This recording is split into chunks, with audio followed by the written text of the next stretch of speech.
The return of CM Punk at Survivor Series set social media on fire Saturday night. The former WWE and AEW champion was once thought to be unlikely to ever step foot in a WWE ring again. But as the saying goes, never say never in professional wrestling. The pay-per-view also featured the babyface teams picking up wins in both of the War Games matches.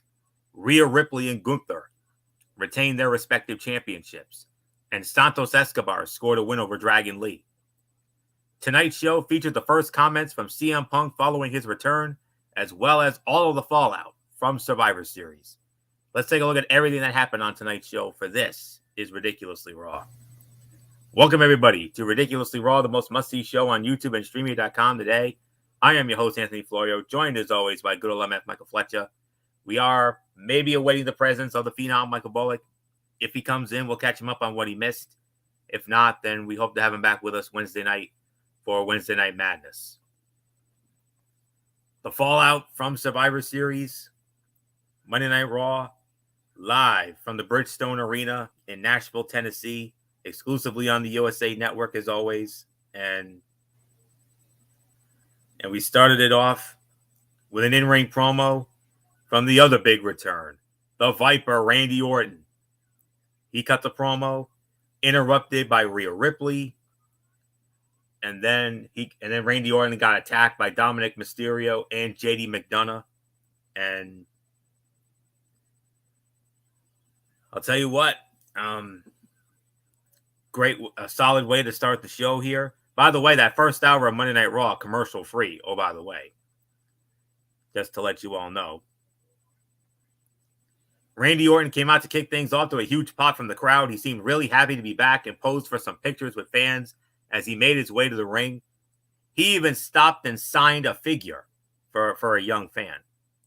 The Viper was stoked to be back and said he happily returned when Cody Rhodes called him up, not only because of their friendship, but because he wanted to be part of War Games with the son of the man who invented the match, Dusty Rhodes. He said he had some unfinished business with the Bloodline, including Jey Uso.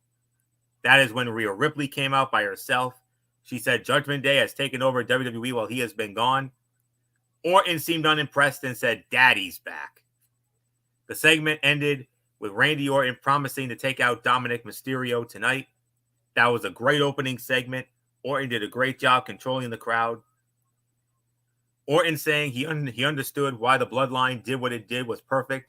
If he had tried to claim the high road after everything he has done as a heel, nobody would have bought it. And the crowd chanting, "Who's your daddy?" was great. And it led into what was the in-ring main event tonight. Not the overall main event, but the in-ring main event. Randy Orton versus Dominic Mysterio. We'll address that later on, but there isn't anything else left for me to say here. Solid start. So, MF, your boy, Randy Orton, back. Business is picked up. And just like that, I basically got what I needed. My man, the legend, the reason why I molded into that Orton attitude.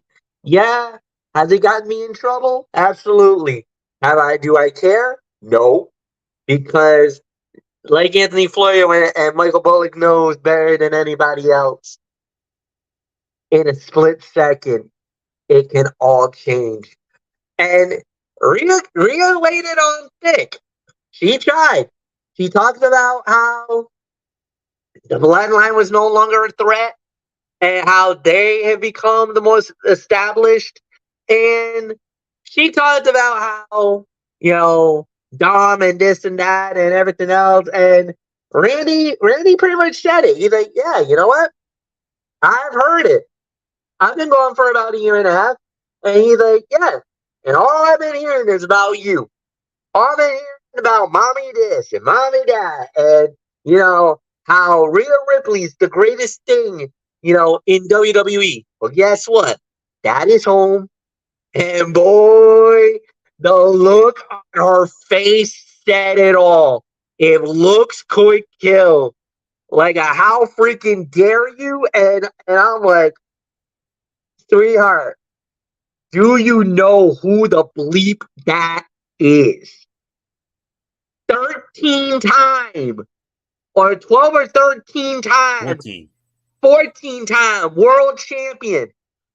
I mean, Intercontinental, undisputed. Well, no, not undisputed, but Raw Tag Team Champion at the time. Never got to be undisputed. Never.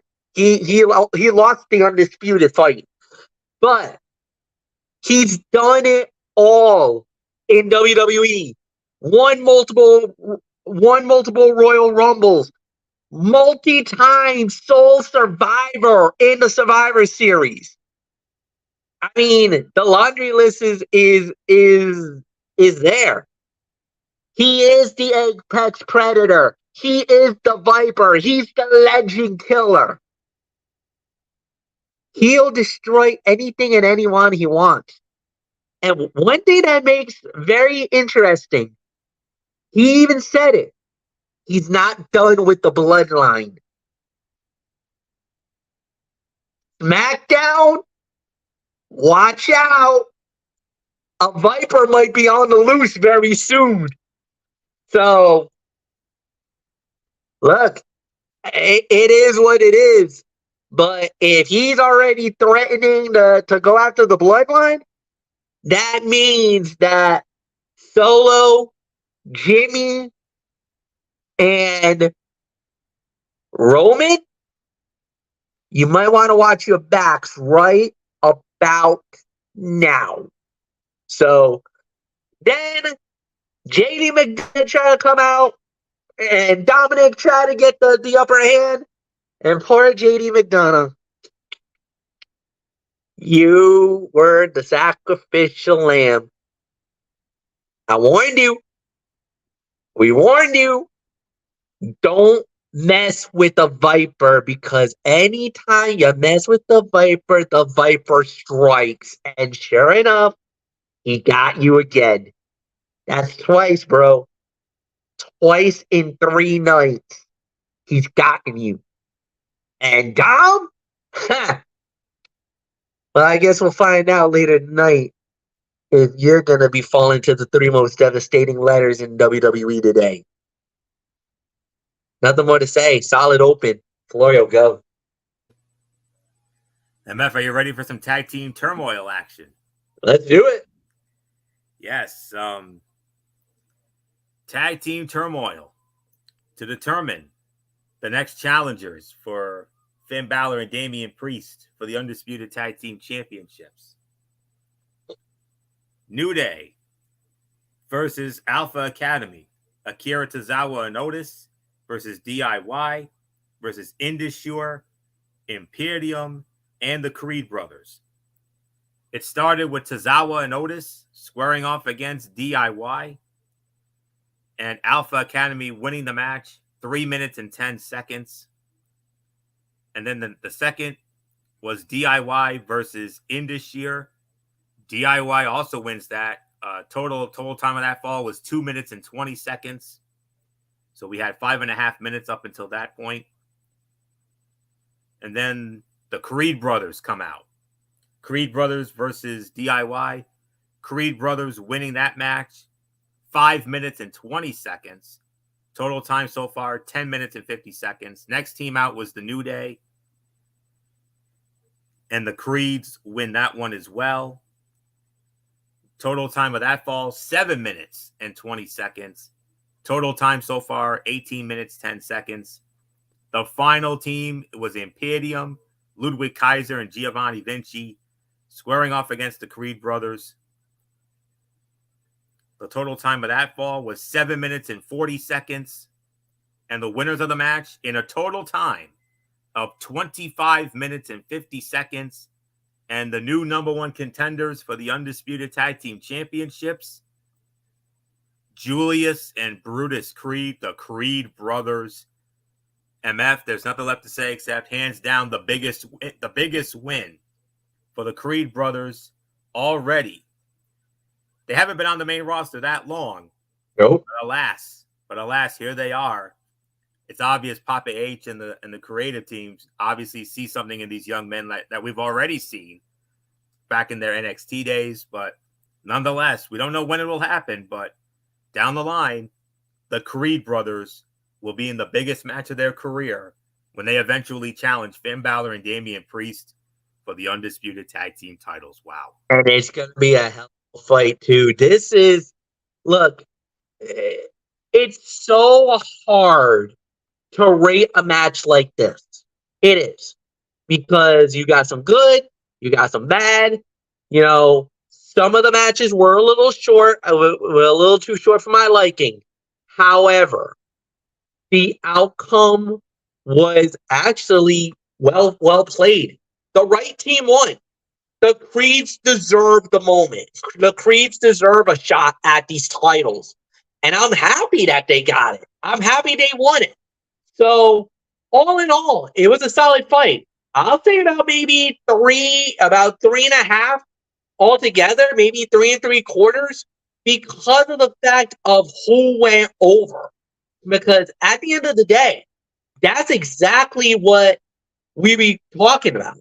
Was that a major upset? Not really. But in the grand scheme of things, for the Creeds to win it all, I don't think a lot of people thought Creeds were going to win it, but they did. So for me, without a doubt, absolutely, positively the right decision. And I can't say anything bad because, like I said, I thought that the Creeds deserved the moment. I thought the Creeds definitely deserves the opportunity of a lifetime. Where did they go now as the new number one contenders? The team that now gets to fight for the titles? Well, I guess we'll find out down the line, but I'm ecstatic, man. I'm happy for them. Congratulations, Creed. 3.5 and 3 3/4 for Royal Go. Absolutely. Having the first hour of the show be commercial free was a good move because it allowed WWE to finally give the tag team division some attention, which it has sorely needed for months. The Creeds getting so much time really allowed them to show off and give fans who did not watch NXT a better idea of what they can do. Tozawa hit a nice gut. Now, I got some notable highlights from this match. Akira Tozawa hit a nice gutbuster to Johnny Gargano. The way Akira Tozawa fell into Johnny Gargano's knee strike looked brutal. WWE not having Ivy Nile wrestle feels like a big mistake. She is so much more valuable as a performer than she is as a manager. Watching a man stand up while holding another grown man above his head will never stop being impressive. And Brutus Creed fell right on top of Giovanni Vinci when he hit the Brutus ball. It did not look fun. But I'm with MF on this one. These matches are very tough to rate, but nonetheless, I think MF gave the appropriate rating here. 3.5, 3 3/4. That sounds about right to me. So, not much more to say here. Let's move on. We got another in-ring segment here. The American Nightmare, Cody Rhodes, cutting a promo. And, well, he said he had a major announcement. And, well, oh, yeah, we got an announcement, all right. Cody Rhodes, I mean, I know we're exactly 2 months away from this event. We're 61 days from this event going down. But Cody Rhodes was the first man to declare his he declared himself, and we have our first entrant for the 2024 Men's Royal Rumble match. None other than the man who won this past year's Royal Rumble match, the American Nightmare, Cody Rhodes, officially made the announcement, I am entering the Royal Rumble. But that didn't last long. Who showed up? Shinsuke Nakamura. He cut the promo, the vignette rather, and then he showed up with a sneak attack and spit the red mist right in the face of Cody Rhodes. Whoa. Okay. Of course, Cody's going to be the favorite, obviously.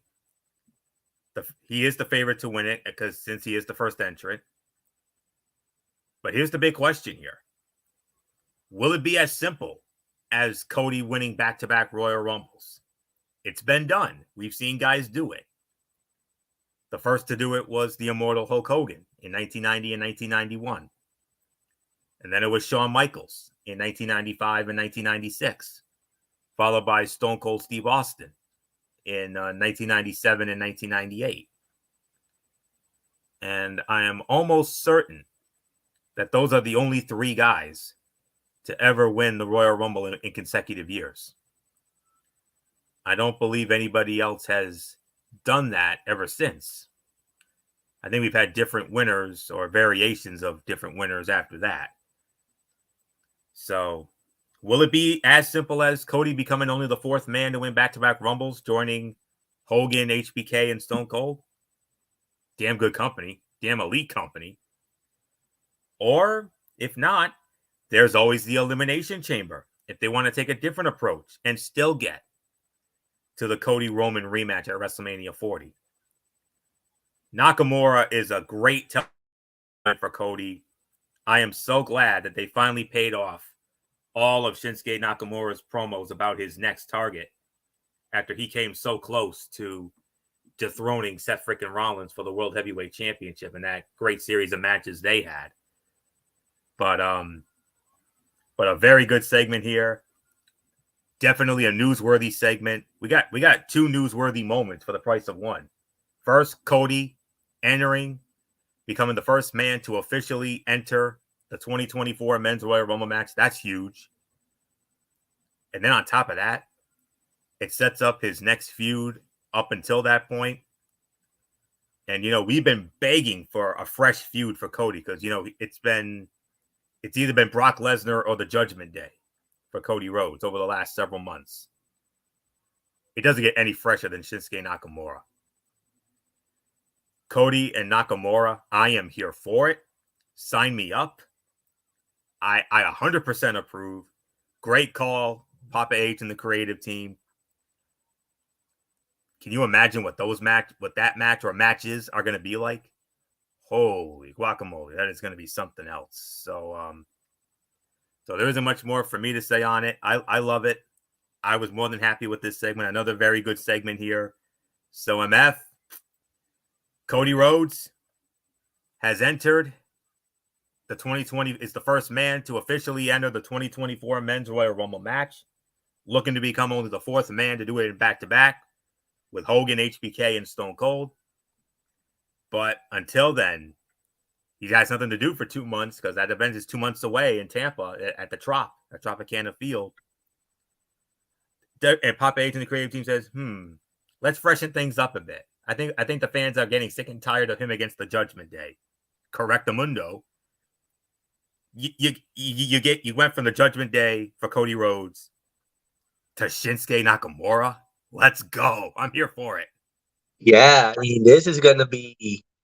I mean, holy cow! What an announcement to make.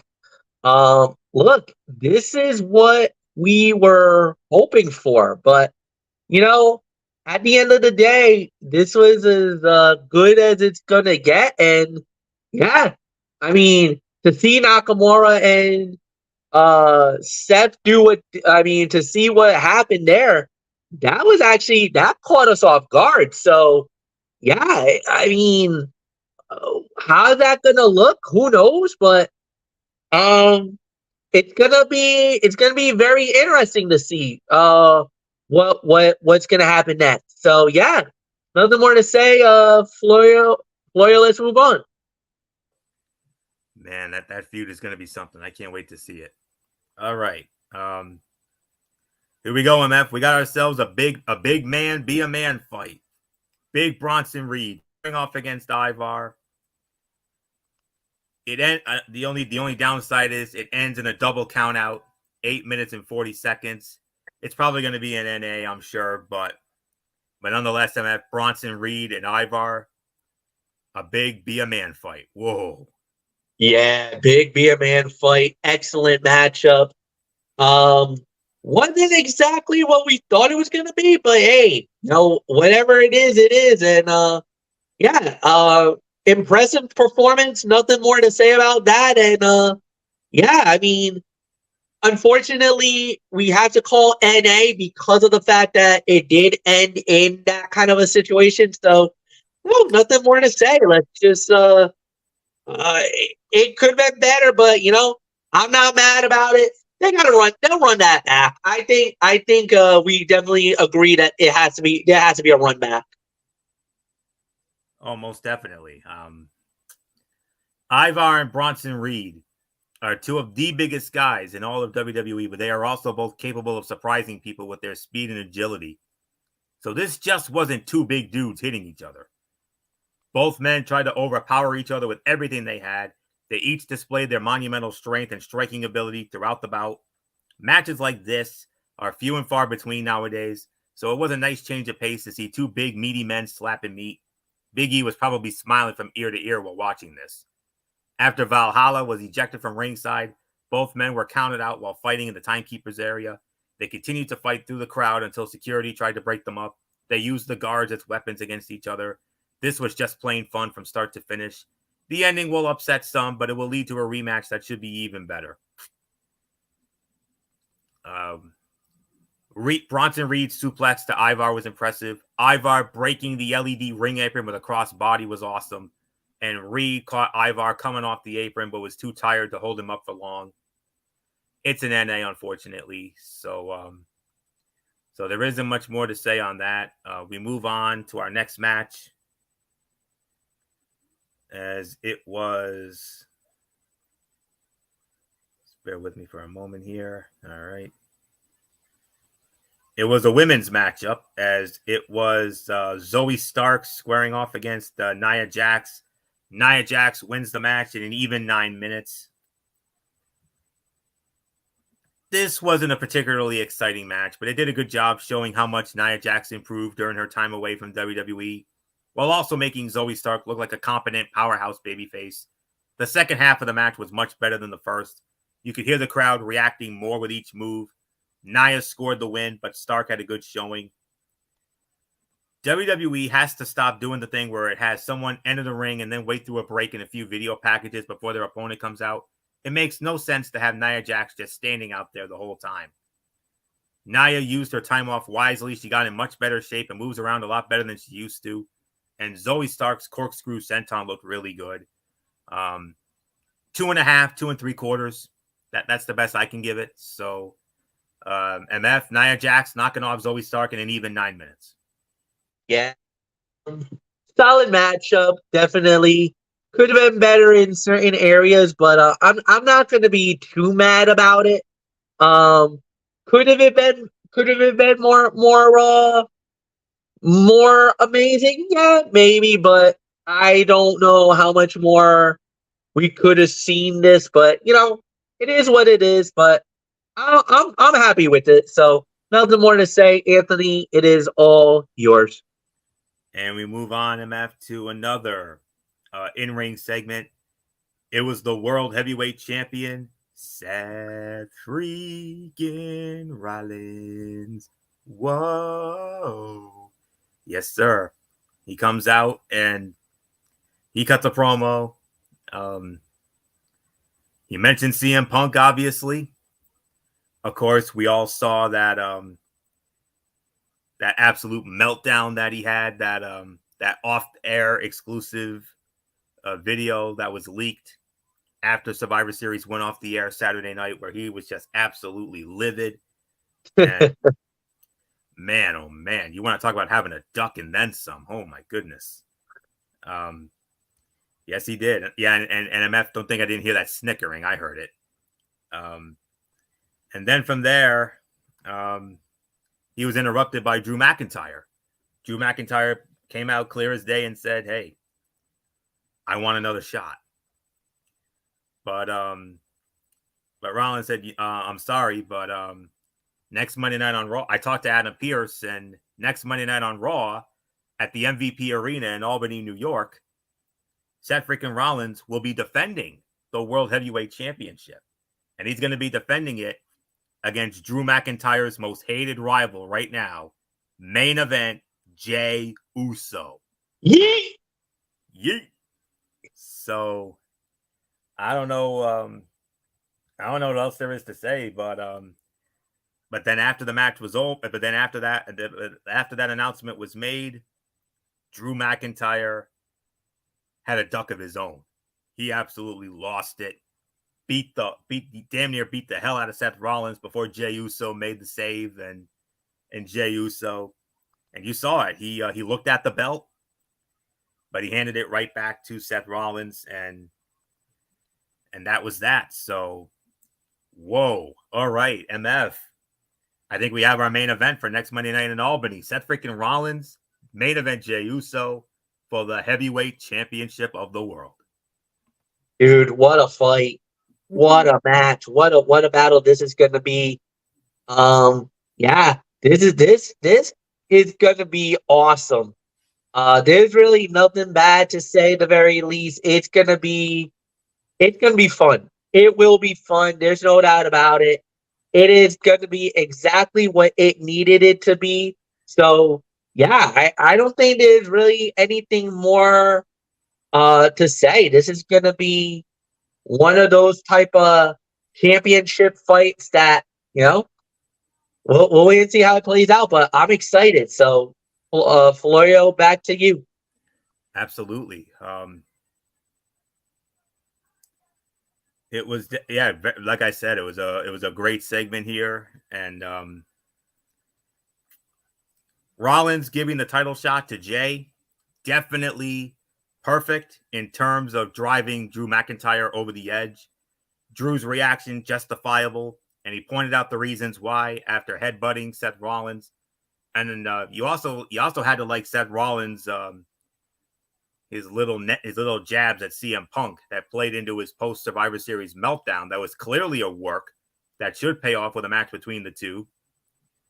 And I know there's a lot of people saying perhaps as soon as the Royal Rumble. Oh no, there's bigger plans for that, and rightfully so. That match, with all due respect to the Royal Rumble, it's a great event. It's one of the big fours of the year. It deserves a bigger stage than that. So. But we'll get into that soon enough. But and then Drew McIntyre walked around backstage and was confronted by Sami Zayn. And well, there isn't anything left to say except next week, Sami Zayn and Drew McIntyre, they're gonna run it back next week. So we got two huge main events for Albany. So get ready, Albany. That's all we can say. WWE Women's Tag Team Championships on the line in our next matchup. The champions, Chelsea Green and Piper Niven, defending against Tegan Nox and Natalya. Winners of the match, 8 minutes and 40 seconds. And still, the WWE Women's Tag Team Champions, Chelsea Green and Piper Niven. Match was fine, but it was basically filler. It was the Odd Couple champions had a hard time combating the recently formed duo of Tegan and Natty. They were facing, but managed to take control during the break. And this is another 2.5, 2 3/4. Chelsea Green makes sure every second she is on screen is used to the fullest. She is one of the most entertaining people on Raw. Say what you want about her. And Natty seemed more fired up than usual during this match.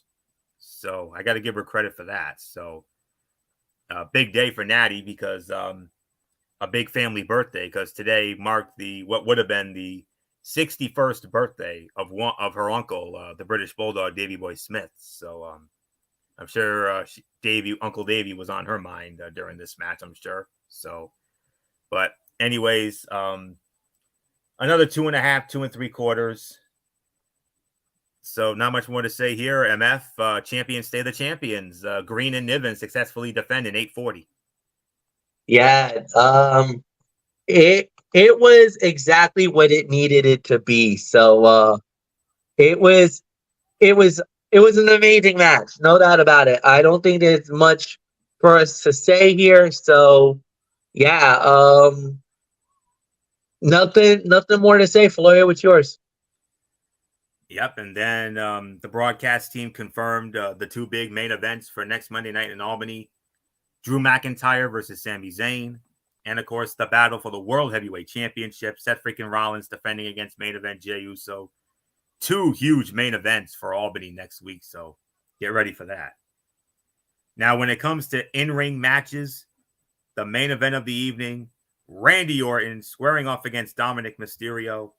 Randy Orton wins the match, 9 minutes and 25 seconds. And MF, he did it as only as he could with the three most devastating letters in all of sports entertainment. Hit me with it. RKO.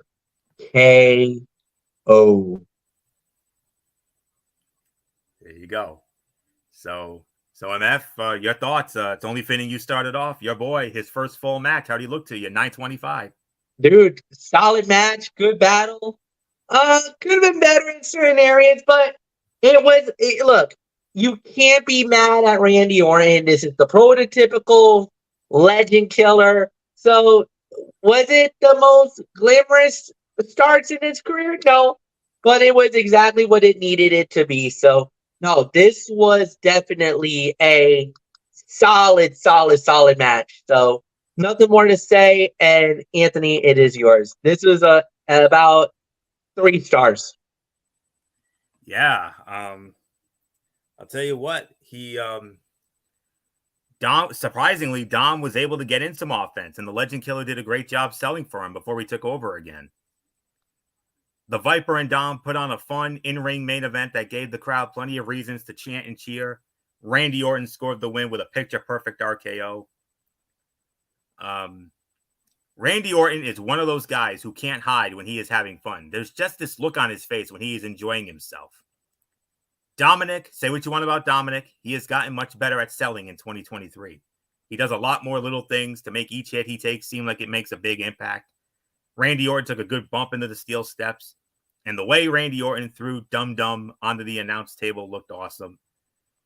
Vintage Randy Orton. Solid 3 stars for the effort. And now the what ended up being the main event of the evening. For the first time since the Monday Night Raw that aired on January 20th, 2014, which was the go-home show for that year's Royal Rumble, CM Punk, his first appearance on Monday Night Raw. They gave him the final word, and first thing he said when he got to the ring was, "It looks like hell froze over." Made a quick hockey joke, obviously, with the long-standing rivalry. MF, you know this rivalry. The Chicago Blackhawks and the Nashville Predators, obviously. A lot of that's a big-time rivalry. And he got a laugh. He did that just to get a laugh before saying he was feeling more like himself again. He said he has changed and that he is finally home, which got a big CM Punk chant going. He thanked the crowd for never forgetting him, even when he wanted to forget himself. He mentioned his wife, AJ Lee. He said AJ is doing well and sends her regards, and that he was welcomed back with open arms by almost everybody. All in all, this was a pretty tame promo when you consider what people expected him to say. So, I mean, are we happy that he's back? Absolutely. Business has just picked up like it hasn't in years. But if I'm going to be honest with you, the promo was just all right for me. I'm sorry. It just was. But he did say one notable thing without a microphone. You heard him clearly say it. And MF, you heard it as I give it to you. I'm not here to make money. I'm not here to make friends. I'm here to make money. Yes. So that's exactly what you would think you would hear from CM Punk. And yeah, here we go. This is exactly what we would think. And no, this is really good. So yeah, really, look, did it have to be anything more than what it was? No, but exactly what it needed it to be. It was solid for what it was worth. And yeah, are there going to be some people that are going to be upset that he didn't really drop more pipe bombs or anything else? Look, he gave us a little bit of the love. he actually referred to AJ Lee, which is, I don't think a lot of people thought he was going to go there, but he did. You know, I think a lot of people really thought that AJ was probably going to be off the table. You're not allowed, but they decided to go there. So good for them. So there is nothing else to say there. It was solid for what it was worth, and yeah, I'm pretty happy with what I saw. So um there's really nothing more to add, Anthony. It's yours. Overall review, MF. First Raw after Survivor Series. How was it? I actually thought it was really good. Solid. Um it was everything it needed it to be for WWE. Everything it needed it to be. So for me, I thought they did an exceptional job. 8 to 8.5 is my rating for the show. There's really nothing more to add. Anthony, it's yours. What was that again? I got a little sidetracked. 8 to 8.5. 8 to 8.5. All right. I think you might have overscored just a smidge. If I'm being honest, I'm leaning more towards 7.5 to 8, but I'm right around the same ballpark with you. But I think you overscored it a smidge, with all due respect. Tonight's show had more energy than most episodes of Raw, and while some of that can be credited to CM Punk's return, it wasn't all him. It felt that way across the board. Randy Orton and R-Truth being back after long breaks were welcomed by many fans, although the Judgment Day did not seem too happy that R-Truth got powdered sugar all over their couch in their clubhouse. Most of the matches were decent. Bronson Reed versus Ivar. Anytime you get to see two talented big men fight, you should take that opportunity. They pushed each other to their limits. Definitely give that a look. I would also recommend, for the most part, the tag team turmoil matchup. That was solid. And had a couple of good in-ring segments. Orton's opening promo, the segment with Seth freaking Rollins and Drew McIntyre, that came out great. So did the segment with Cody Rhodes and Nakamura, and the ending, unfortunately, ended up being they ended up closing the show with more of a whimper instead of a bang. But it is what it is. So 7.5 to 8 out of 10. That's the rating for me. It's going to be a bit of an abbreviated Tony's take here, because Impact Wrestling this past week was basically a Thanksgiving type show, and this upcoming week, not really much of anything, to be honest with you. It's that throwback throwdown with that spoof Impact Provincial Wrestling Federation promotion. Because of the nature of that episode, I'm not really going to get into it. And, I'm going to be taking a small little break from talking about Impact Wrestling because, like I said, last week was a Thanksgiving show. This upcoming week's show is going to be a little bit of a throwaway, unless you like that throwback spoof stuff. So I'm not really a fan of it, to be honest with you. So I'm not really going to get into it. I'm hopeful in 2 weeks that I'll have something to talk about. And, well, actually, I do believe I will have something to talk about because I know they have an Impact Plus special coming up, and I believe it's for Saturday the 9th. So I'm gonna probably do a little preview of that. So the only order of business really this week for the Tony's Take this week is going to be my review of Level Up, NXT Level Up, and get into that quick, and then we'll call it a night and set the table for some very exciting future content coming up, including a small programming change that we want to make you aware of. So just bear with me for a moment here. Oh, okay. I thought there might have been a Level Up review here, but I don't really have one. So But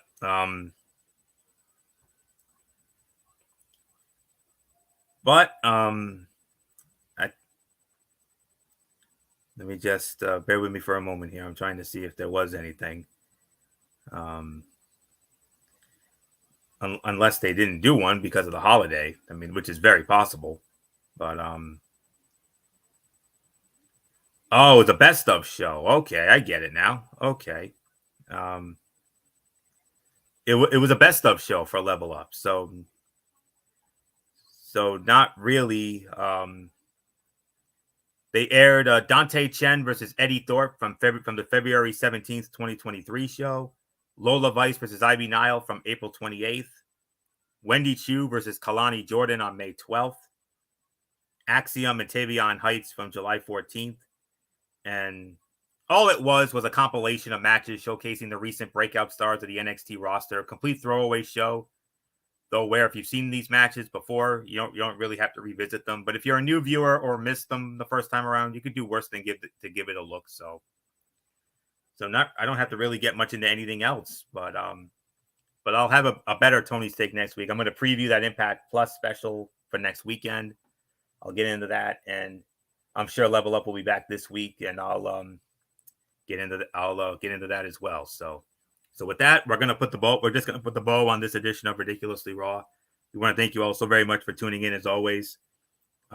We will next be with you Wednesday night, 10 p.m. over on MF's channel, Brace Fan 95, for the return of Wednesday Night Madness after our 1 week hiatus. Wednesday Night Madness returns with NXT, AEW Dynamite, and a preview of Thursday Night Football, which I can't believe I'm saying this, is actually our game of the week via the Crossflex. The Seattle Seahawks squaring off against the Dallas Cowboys. Major NFC playoff implications in that one. So MF and I will have that one, and we'll set the table for that one on Wednesday night. Thursday night, 10 p.m. as well. It's hard to believe, but it is the season finale of TXN Sports World College Football Thursday Championship Week. 7 conference championship games, and because of the top 25, obviously that's the only thing we do. 7 such games will feature top 25 teams, including the big main event, the Pac-12 title, Oregon and Washington, the SEC title, Georgia and Alabama, Michigan looking to continue their magical season, Big Ten championship against Iowa. That and a whole lot more on Thursday night. Friday night, same time. It will be NFL Friday. We'll recap the Seahawks Cowboy game, and we will also get into the remaining games of week number 13 in the NFL. The headliner, of course, the rematch of the NFC Championship game. The San Francisco 49ers and the Philadelphia Eagles. That's the big game of the week for this week. And then Saturday, Cerebral Smack Talk. MF will have it with Friday Night SmackDown and AEW Collision. And programming note. Circle on your calendar, Friday, December 8th. Normally, we would have NFL Friday, but because of the fact that myself, MF, Michael Bullock, and another friend will be heading to the Amica Mutual Pavilion for WWE SmackDown Presents Tribute to the Troops. We will not have an NFL Friday show on that night. For that 1 week only, we will be Thursday, December 7th, a special Thursday edition of NFL Friday, where time permitting, we'll recap what the Thursday night game will be for that week, which I believe is the New England Patriots against the Pittsburgh Steelers. And we'll preview the other big games of week number 14. Plus, at the start of the show, we're going to preview the most prestigious college football game of them all, Army, Navy, that will emanate from Gillette Stadium in Foxborough. We will get into that. That will be on Thursday, December 7th. Mark your calendars for that night. No NFL Friday on Friday, December the 8th, because of the special plans that myself, MF, and Bullock will have on that night, which we finally made official last night. So we're all very excited and looking forward to it. And that night's going to be something else. So that's it. So until Wednesday night for Wednesday Night Madness over on MF's channel, Raceway 95. This is Anthony Florio here for good old MF Michael Fletcher, and in spirit, the Phenom Michael Bullock, and of course, always and forever, the First Lady of Talking Wrestling TXN, the Twisted Angel, Dee Dee Woodson. You know the routine, everybody. Thumbs up. Talk to you later. Yeah, throw it up, watching Force style. Bye for now, my friends. God bless. Be good to each other. Have a blessed couple of days. And until Wednesday night for Wednesday Night Madness, you've been watching Ridiculously Raw right here on the Tone 25 on YouTube and StreamYard.com. And remember, my friends, no matter what anyone tells you beyond anything else, wrestling is indeed actually real. For everybody who has been a part of this one, for now, Anthony Florio, so long, and bye, everybody, bye.